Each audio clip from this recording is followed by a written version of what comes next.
"I've disciplined our daughter." Those were the words my husband proudly declared when I called to check on him while he was babysitting our 2-year-old daughter. "What do you mean?" He went on to explain that because she wouldn't stop crying, he had locked her out on the balcony.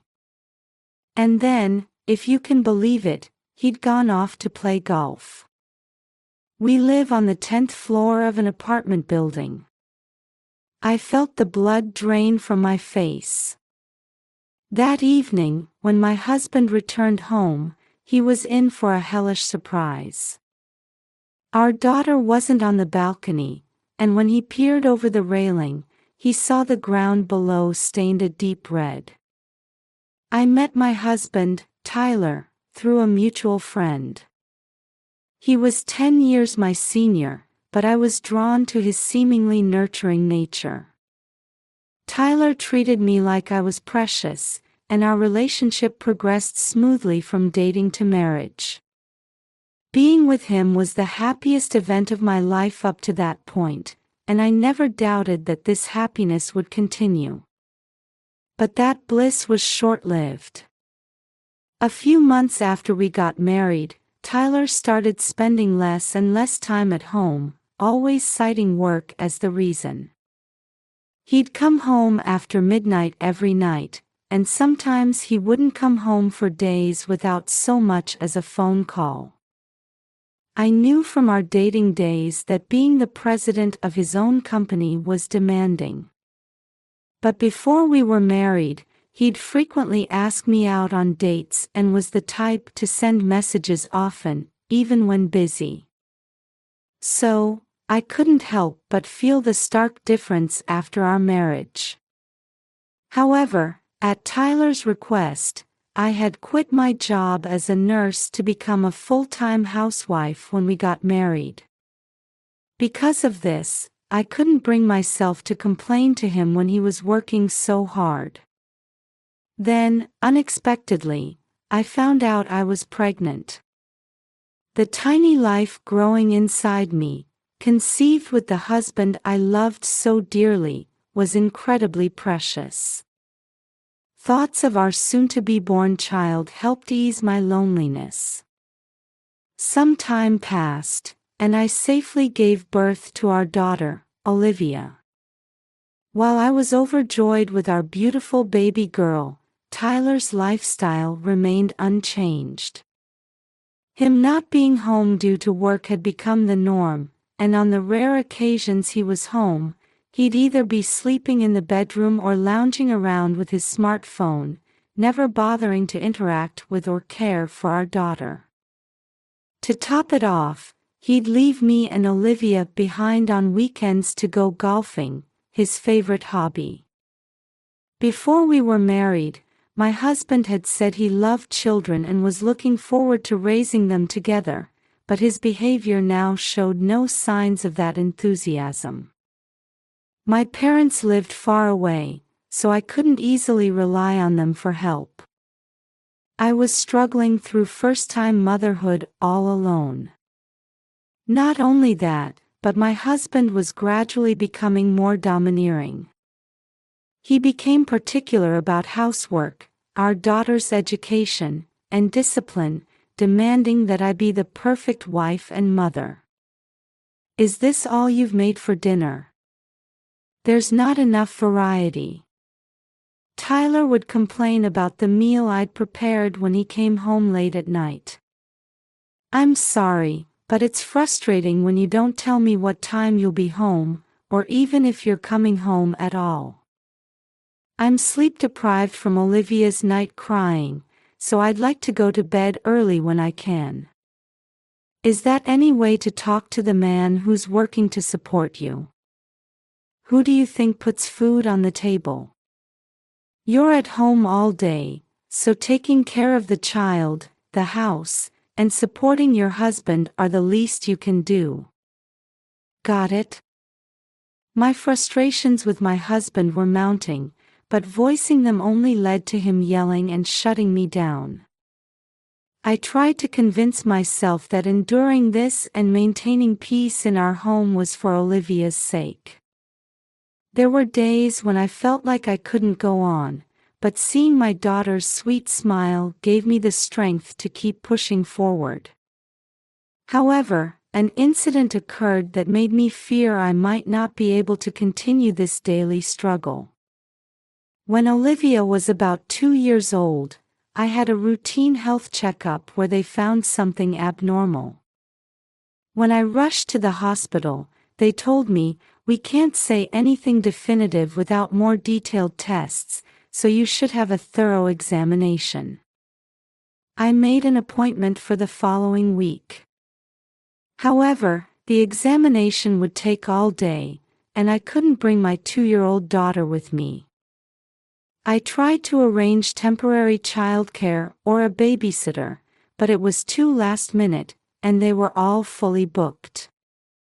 My mother was elderly and not in good health, so I couldn't ask her to come all the way to our house to look after Olivia. As I was racking my brain trying to figure out what to do, Tyler surprisingly said, "I guess I'll have to look after our daughter." I was shocked that my husband would offer such a thing, but I had an even bigger worry. Could Tyler really spend even just one day alone with Olivia? He had never once taken care of our daughter before, so I was extremely concerned. However, at that point, there was no other option, so I decided to trust him and leave Olivia in his care. On the day of my examination, I woke up early, wrote down instructions for taking care of our daughter in a way that even my husband could understand, prepared their meals, and made sure everything was perfectly set up. "Taking care of a kid is easy," Tyler said with a yawn, looking completely relaxed. I left for the hospital, feeling uneasy about leaving my daughter behind. Even during the examination, I couldn't stop worrying about Olivia. Did he change her diaper? Did he feed her properly? I was so preoccupied that I couldn't even focus on the fact that I might have a serious illness. When there was a break during the tests, I decided to call my husband to check on things. After several rings, Tyler finally picked up. "Is Olivia okay? Are you managing to take care of her?" "Everything's fine. I've disciplined her good." "What? What do you mean?" I immediately asked, not understanding what he was talking about. I thought I could just let the kid play by herself, but she wouldn't stop crying because of your bad parenting. So I taught her a lesson by locking her out on the balcony. My husband proudly told me this outrageous thing. "What are you thinking?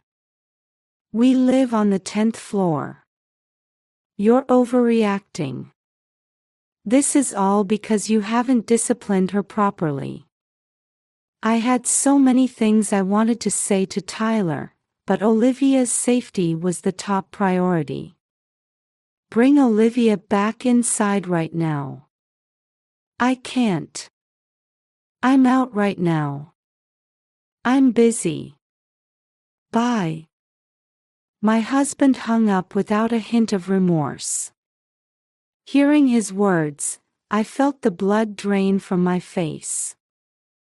I immediately halted the examination and rushed home in a taxi.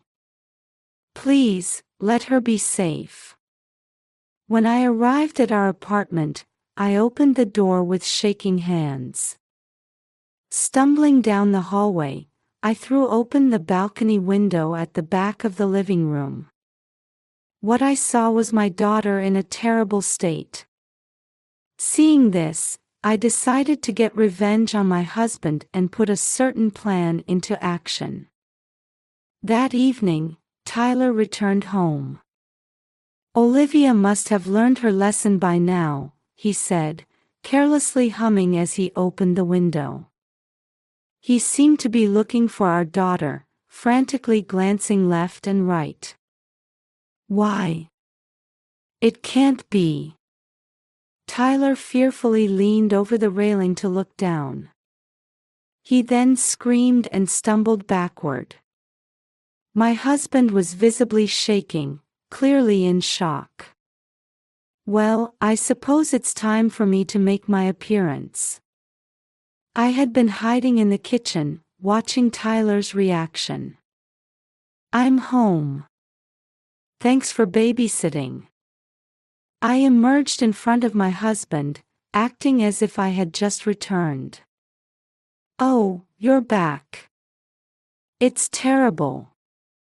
Olivia might have fallen from the balcony. What? You mean what you said on the phone earlier was serious? I thought it must have been some kind of joke. According to him, there was a bright red stain on the ground directly below the balcony. I rushed out to the window to look. Kaya. When I screamed, Tyler broke out in a cold sweat and became even more flustered. It's Olivia's fault for not listening to me at all.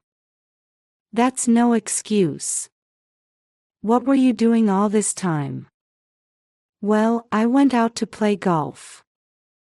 Are you kidding me? We need to call an ambulance right away. As I took out my phone from my pocket to dial 911, my husband shouted, "Stop," and snatched the phone away from me. If you do that, it'll cause a huge commotion and everyone will find out. I'll be blamed. It's not my fault. This happened because your discipline is lacking. Figure out what to do yourself. He finally snapped and tried to shift the blame onto me. Even in a situation where our daughter's life could be in danger, he was only thinking about covering for himself. His attitude pushed me to my breaking point. You're truly the worst. I've already saved Olivia long ago. What? You mean you tricked me? The truth is, when I rushed home after that phone call with Tyler, I found our daughter collapsed on the balcony. I scooped her up and rushed her to the hospital. After an examination, Olivia was diagnosed with dehydration and immediately admitted. If I hadn't cut my tests short, I shudder to think what might have happened. I wanted to see how my husband would react, so I had spread ketchup mixed with water on the ground below the balcony to make him think Olivia had fallen. Upon hearing my explanation, his face turned red with anger and he came at me. But I didn't flinch, glaring right back at him. Do you have any right to be angry? You abandoned our daughter to go have fun, didn't you? What do you mean? You went on a golf date with Amanda, didn't you? Wait a minute. How did you? To be honest, I had suspected my husband of cheating ever since shortly after our daughter was born, given how often he was away from home. Then, a certain person contacted me. She introduced herself as Amanda and said she worked at my husband's company. I started receiving persistent phone calls and messages from her saying, "Please break up with Tyler," which confirmed my suspicions about my husband's infidelity. I could have filed for divorce immediately if I wanted to, but our daughter was still very young at the time, so I felt I needed to prepare carefully. During this period, I had been gathering evidence of how terribly he had treated me and how utterly unhelpful he had been with childcare, all to ensure a favorable divorce settlement. Amanda kept trying to show me how lovey-dovey she and Tyler were. According to her, all those times I thought my husband was away for work were actually dates and trips with her. So, I assumed the errand he went out for after locking our daughter out was just another date with Amanda. Hearing my words, Tyler was clearly flustered, not knowing that Amanda had been in contact with me. I have enough evidence of your affair. Please divorce me. I presented my husband with divorce papers, but he angrily refused, his face turning red. Amanda is just a fling. It's ridiculous to divorce over something like that. And what about my social standing? I've been supporting you, so you should just shut up and do as I say. Tyler rattled off his one-sided arguments and started coming towards me. You can't seriously think such selfish reasoning will work. Besides, I'm going to report how you treated Olivia this time. I confronted my husband, staring him down. But he just smirked at me, as if mocking my words. Olivia ended up being fine, didn't she? She was just playing on the balcony by herself and felt unwell. That's all there is to it. There's no evidence that I did anything wrong. He declared this with a triumphant expression. Are you serious? Do you really think that after enduring your mistreatment all this time and diligently gathering evidence, I would slip up at the very end? I took something out of my pocket and showed it to my husband. When did you? After taking our daughter to the hospital, I had hidden a voice recorder in my pocket, wanting to get some decisive testimony from my husband. I had recorded everything from the moment he came home until this very instant. I'm planning to take this to the police. What you did to Olivia is a clear crime. Faced with my unwavering, stern attitude, my husband became visibly shaken, sweat beading on his forehead. Please, anything but that. I was wrong. I'm sorry for everything. His attitude changed completely from moments ago, and Tyler uttered words of apology for the first time. He got down on his knees, begging me to forgive him.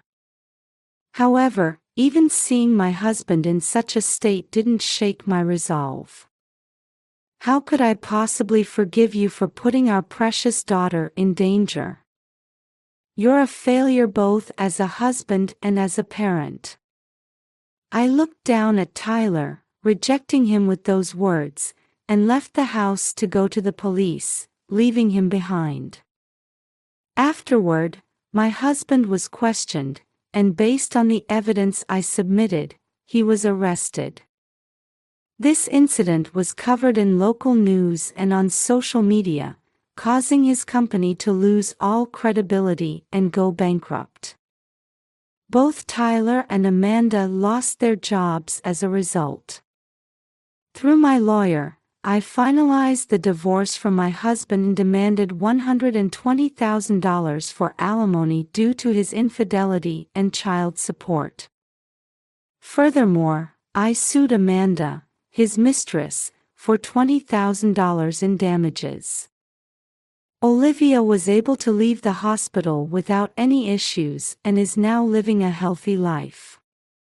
I also underwent a thorough medical examination and was relieved to be given a clean bill of health. I've since returned to work as a nurse, and I'm looking forward to living freely and happily with my daughter from now